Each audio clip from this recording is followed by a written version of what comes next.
حدیث شریف کې راځي حارثه ابن وهب رضی الله عنه راوي دی وای د رسول الله صلی الله علیه وسلم سم واوریدل رسول الله صلی الله علیه وسلم ویل الا اخبركم باهل الجنه ای خلکو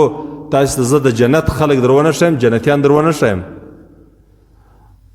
به رسول الله صلی الله علیه وسلم كل ضعيف متضعف هر هغه کس چې هغه ضعیف وي عاجز انسان هغه مؤمن چې ضعیف وي د حدیث شریف په شرح کې محدثین لیکي كل مؤمن ضعيف يقره الناس ويستعزفونه ولا يبالون به هغه کسان چې عاجز وي هغه کسان چې خلک یې پکې کې نه هغه کسان چې خلک د خلکو پام نه ورته راوړي توجه نه ورته راوړي دا عاجز کسان چې دي دا جنتیان دي مؤمنان دي د ایمان خاوندان بل ته ضرر نه رسي د چا دا ګمان نه ځین کېږي چې دی ماته تاوان ورسوي او عاجزي د دې عاجز انسانانو دغه عاجز انسانانو په باره کې رسول الله صلی الله علیه وسلم دا وایي چې دا د اهل جنت دی دا د جنت خاوندان دي كل ضعيف متضاعف د ضعیف متضاعف په باره کې محدثین وایي كل مؤمن ضعیف هر مؤمن عاجز مؤمن بے ضرر بے تاوان مؤمن يقهره الناس ويستضعفونه چې خلق قهر ور باندې کوي خلق غصم خپل ور باندې بس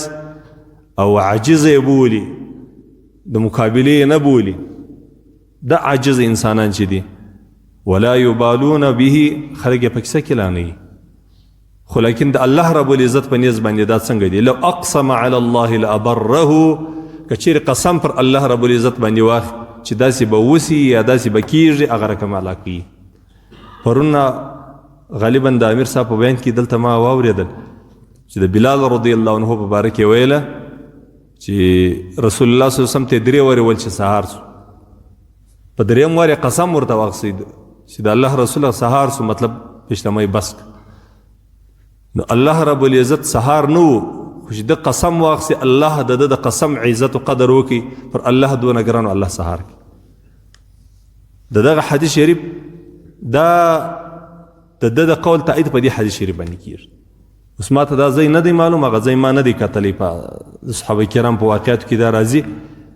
خو د دې حدیث شریف سره رسول الله صلی الله علیه وسلم حدیث کې دا ویل اقسم علی الله لابره دا ضعیف او عاجز انسانان مؤمنان دا پر الله دونه ګران وي کچېری د یو کار لپاره قسم واخلي چې قسم می پر الله باندې دا کار بدار کم کیږي بس هغه رقم الله کوي الله دې په خپل قسم کې نه حنس کوي نو دا کې د یو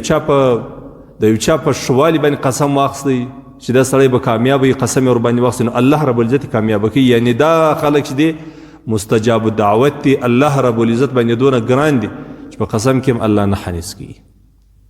د ډیره لوی خبر چې الله رب العزت یو انسان ته دون عزت ورکړي دې ته کرامت وایي کرامت ته اولیاء او حق دي دا کرامت د درواغ کیسې مسی چې ما درته بیان کړي دي بس په غوښانو کې چرتونه مو وي دا کرامت دي دا اولیاء کرامت دا د سړی دیندار وي سړی خپل دیندار وي اولادونه یې دیندار وي کورنۍ یې دیندار وي خدا کرامت خو دې ته نه وایي چې دا یو وایي راو پواسه وي دي بل وایي پر وبو باندې سربیر روان او بل وایي چی شي دي کرامت اولیاء او حق دی لیکن صحیح کرامت د دیوبند علماء مسلک څه دی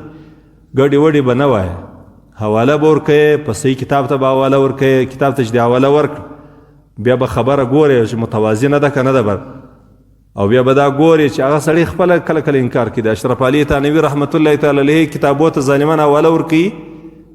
د دوبی د کیسه اشرف علي تنویر رحمت الله تعالی علیه خپل ردی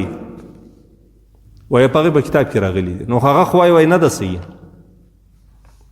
د دوبی کیسه چې خدای نه پیژندي رسول نه پیژندي قران نه پیژندي هغه وای دا کیسه هغه خپل ردی د ته حواله درکو اشرف علي تنویر صاحب کتاب کې راوړي نظم اورونه د دیوبند علما چې دي کرامت اولیاء او حق دي دا زموږ د اهل سنت والجماعت دا عقیده ده خصوصا د دیوبند علماء مسلک دی لیکن په صحیح روایتو ثابت د صحیح کتابو حواله په صحیح سند باندې ثابت هسې ګډې وډې خو موږ نه منو هېچا دم نه منو دا هر چا په کتاب کې لیکلي دا ځای موږ ته نه ده مهمه چې ډېر غټ کتاب که ډېر کوچنی کتاب دی حوالې ته به یې ګورې سند ته به یې ګورې چې حواله او سند یې برابر دی بس بیا یې منو نو کرامت دې ته وایي چې سړی دینداره وي کرامت دې ته وایي چې د سړي اولادونه دینداره وي کرامت دې ته وایي چې الله رب العزت ستا دا 80 کاله زندګي الله جل جلاله په دین کې در باندې تېره کړي د رسول الله پر طریقه یې در باندې تېره کړي ستا در مرګ وروسته ستا اهل او اولاد نسي بېدینه دې ته کرامت وایي رسول الله صلی الله علیه وسلم څه وایي دا ضعیف عاجز انسانان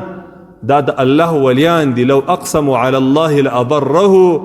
که چیرې قسم پر الله باندې وکړي الله بری کوي په خپل قسم کې نیحه نسکین خدا کرامت اولیاء دی